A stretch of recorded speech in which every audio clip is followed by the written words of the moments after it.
All right, guys, new intro here for the Bear Pack. Let's take a look at our subscription goal. We are sitting at almost 9,300. We need 700 more subs to hit that 10K goal to give that $1,000 giveaway. And then we have 12K subs coming up to send a couple people to some games of their choice. Trey, let's take a look at that leaderboard. Dennis Burns is at the top. We have Kellen on this week. He's doing a great job so far, but that is the leaderboard right now. If you see your guys' name, reach out to us. BearsProfitPlays@gmail.com or on Twitter, BearsProfit @BearsProfit, and we need to get you guys set up so we can give you guys your picks out for the next couple of weeks. If you see your name, make sure you reach out. Also, if you want to become a member on our YouTube channel, we're going to be giving away $50 weekly to our members on YouTube. We have 15 to 20 right now. So if you become a member for just $4.99 a month, you have a chance to win $50 weekly. We're going to be doing that on our live show. We're going to put everybody on the wheel. We're going to spin it and give away $50 a week. So make sure you guys come check that out. Only $4.99 a month. Very cheap over there. And our plays are actually better over there as well. So guys, that's going to do it. Let's get into the video. All right, guys, let's get some NCAA basketball picks and props for Tuesday, December 5th slate of games. Trey, let's look at the leaderboard. Starts off. Yeah, guys, I already put up a loss on the board. It was very heartbreaking. Watched the entire game. I gave out East Carolina minus 15.5 versus Maryland Eastern Shore. They were it was pretty contentious early on.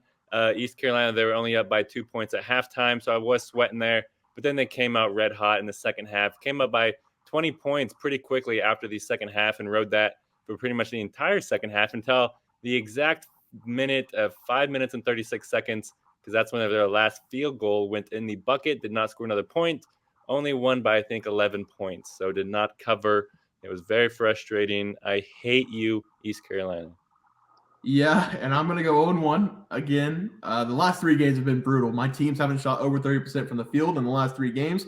I gave out Iowa plus, 13.5. They're currently being doubled up by Purdue, 73-37 right now. Horrible. I mean, us three could go out there and shoot better than Iowa right now, I feel like. But we're going to move on. I got to try to get back on the board. Nate, we had a little bit of mix-up with your pick yesterday. Do you want to talk about it a little bit or no? The spotlight was too big for me. I was looking at the wrong day. I ended up picking Hawaii. And then it goes to show that, I shouldn't be picking college basketball because they didn't even cover. So it is what it is. I'll be better today. All right, here we go. Let's look at the plans for tomorrow. Trey, starts off.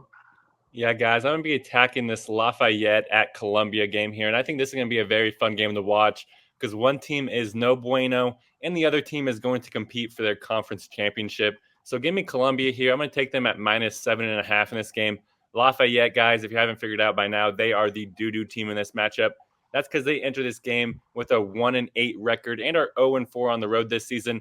Their lone win was against a small Division II school. And in that game, they only won it by 16 points. And in every other single game other than that, they have not looked good. In fact, in those 8 losses, they've lost those games by an average score of 74-59. Their offense just has not looked good at all this season. And I think that's going to continue here in this game because Columbia, they've actually looked really good, especially at home this season. Because Columbia, they enter with a 6-3 record and are 5-1 at home this season. And you can see why they're winning games too, because it is by their defense. If you look at their defensive rankings, they're in the top 50 on a lot of defensive categories. So if you combine that with an already terrible Lafayette offense, I think it's going to make for a mistake soup throughout this game for this Lafayette team.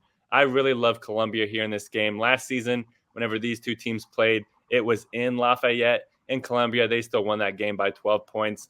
I love that we only need them to win this game by 8 because I think they should easily be double-digit favorites. So give me Columbia here, minus 7.5 against Lafayette.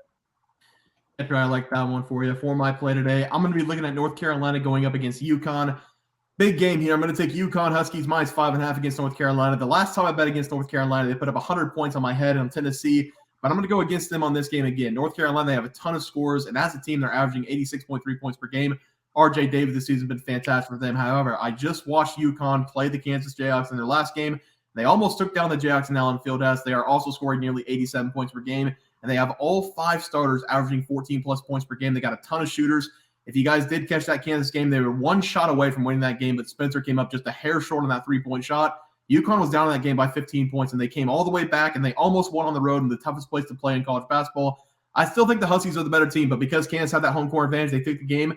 UConn's at home in this game, and I do believe they're the better team in this matchup. I don't take them on the small spread, minus 5.5 against North Carolina as the play. Nate, who do you like here? All right, I need to get back. So for today, I did some research, and I'm going with Michigan State minus 4.5 versus Wisconsin. Now, before you skip my part of the video, hear me out. I did some research. So Michigan State is 4-3, while Wisconsin is 6-2, and Michigan State is still favored. I'm not sure if that's the home spread or if the odds makers know something. I'm gonna go with the odds makers because Wisconsin just beat number 3 Marquette, and I mean there should be no reason Michigan State is favored, but their 2 losses and the last 5 games has came against number 1 ranked Arizona. They lost by 6, and the line was 5.5. So they just barely missed that. And then they lost to number 9 at the time, Duke. Now Duke has dropped out of the rankings because they lost to I can't remember right now. I think it's like Georgia or something like that. But they only lost to Duke by 9. So I'm going with the odds makers here. I think that they know what they're talking about. If I'm gonna win the money at the end of the day, I have to win some of these college picks. So I think this is the pick I'm going with. Please help me out, Michigan State. Yeah, most of the time the odds makers know what they're talking about. I am going to give you a helpful trend here. Michigan State won 3 of the last 4 games against Wisconsin straight up, and you said Michigan State's home, so this is going to be some home cooking for you. I do love that play. The line makes no sense, but you said it. They're a home team, makes no sense, so you're going to take it. I love the play there. Trey, let's go to the player prop. Start us off. Yeah, I hate my life. It just hit the over, and it's not good because I bet the under. I give out Zach Edey under 24.5 points, massive number. And it's because Purdue just is absolutely curb stomping Iowa in this game. Edey is 9 for 10, 7 for 9 from the free throw line, has 25 points, and Purdue is currently up 30 points. So, Zach Edey, thank you for breaking my heart. I blame myself, honestly, for your pick. I'm sorry. I had Ben Krikke of Iowa to go over 15.5 points. He's got 10, but they're also down by 30. So I'm not entirely sure if he's going to play much of this second half. But hopefully he does, and hopefully he can get that over. We just need 6 more points, so he's got 10 right now. But Nate, who'd you have tonight? Thanks for nothing. I had the under on the Zach Edey. I'm 0-1. Yeah, that one does hurt. What's he have, Trey? You said 25? Yep, I had under 24.5, and he has 25. Knowing my luck, he's about to sit his ass on the bench for us. Probably. Honestly, probably. Up 30 on the TV timeout. He's probably done for the night, but which really sucks. But we're going to move on to tomorrow. It's going to be a better day today. Trey, start us off. Yeah, guys, I'm going to be attacking a guy that me and Bear attacked a lot last season. Give me RayJ Dennis to go over his PRAs versus Seton Hall. And Dennis, he's been everything and more that Baylor had hoped for whenever they got him to transfer in there from one of Bear's favorite colleges in Toledo. And so far this season, through his 8 games, RayJ, he's averaging a nice 13.9 points, 3.9 rebounds, and 6.5 assists. That comes out to a massive 24.3 PRAs per game. He's really making an impact all over the court, and I think he's going to be able to push that to a 25-plus PRA number in this game. That's because he's coming in this game with some momentum behind him. Over Dennis's last 3 games, he's averaging over 30 PRAs per game, and I think he's going to be able to match that here in this game because Baylor's offense, they are well-oiled and maybe one of the best offenses in college basketball. They're ranked in the top 10 in almost every single offensive category, and Seton Hall, they allow 70-plus points per game in 3 straight games, and there should be no reason why Baylor shouldn't at least put up 85 points on them because they're averaging 93 points per game this season. And with RayJ Dennis being the engine that makes this Baylor Bears offense go, I think he's going to make some plays throughout this game, scoring points, grabbing rebounds, and dishing out some assists. So give me RayJ Dennis to go over his PRAs versus Seton Hall. Yeah, I'm actually really glad RayJ got to transfer to a Power 5 school because he's so good. Nobody respected him on Toledo. But now since his name's in the he's on a bigger team now, I think everybody's going to respect him now. But for my player prop today, I'm going to take Triston Newton to go over his total points against North Carolina. Again, I'm going to refer back to the Kansas game because I feel like Kansas, North Carolina, and UConn are all in similar conversation of being great teams this season. Triston Newton in that Kansas game, he scored 31 points, shooting 66.7% from 3 and 56% from the field. That's against a really good Kansas defense. Triston Newton this season's averaging 17.5 points per game, and he scored 15-plus points in 3 consecutive games. This game has potential to become a shootout, just like that North Carolina versus Tennessee game. It ended 100-92, and I like Triston Newton to be the leading scorer once again for this UConn Huskies team. Give me his over total points, whatever it comes out as my play. Nate, who do you like tonight? I think Trey could sell water to a river because I think I'm going to go with his pick. Again, I'm from New York, so I don't really got props. I don't know these dudes like that.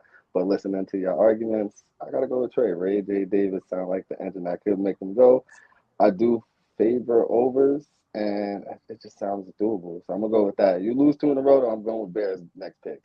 No, that's a great pick up top. RayJ Dennis, he's an absolute stud. But Trey, let's take a look at the graphic. Starts off. I thrive in pressure. We'll see how it turns out. But I gave out Columbia -7.5 against Lafayette. Columbia, they're at home, easily the better team. Lafayette has one win against the team that you can't even find their page on ESPN because they're such a small school. So I love that play for Columbia. And I'm also going with RayJ Dennis over his PRAs versus Seton Hall. Baylor's offense, they have just been tromping teams all season long. Seton Hall, I'm not scared of them at all. So RayJ Dennis, he's going to make some plays throughout this game. Yeah, I'm going to go with the Huskies at home, -5.5. I think they're the way better team here. They got 5 scores averaging 14 points in their starting lineup per game. I like them to dominate North Carolina here. And I'm going to go with Triston Newton, the best scorer on the team, over his points against North Carolina as well. Guys, that's going to do it for NCAA basketball plays and props for Tuesday, December 5th slate of games. If you guys enjoyed the content, please sure to drop a like on this video and subscribe to the channel below. We'll see you guys next video, and thanks for watching. We had multiple questions this morning about how to become a member for the YouTube channel. Let's do that really quick tutorial. You're going to go to youtube.com. You're going to go to Bears Profit Plays.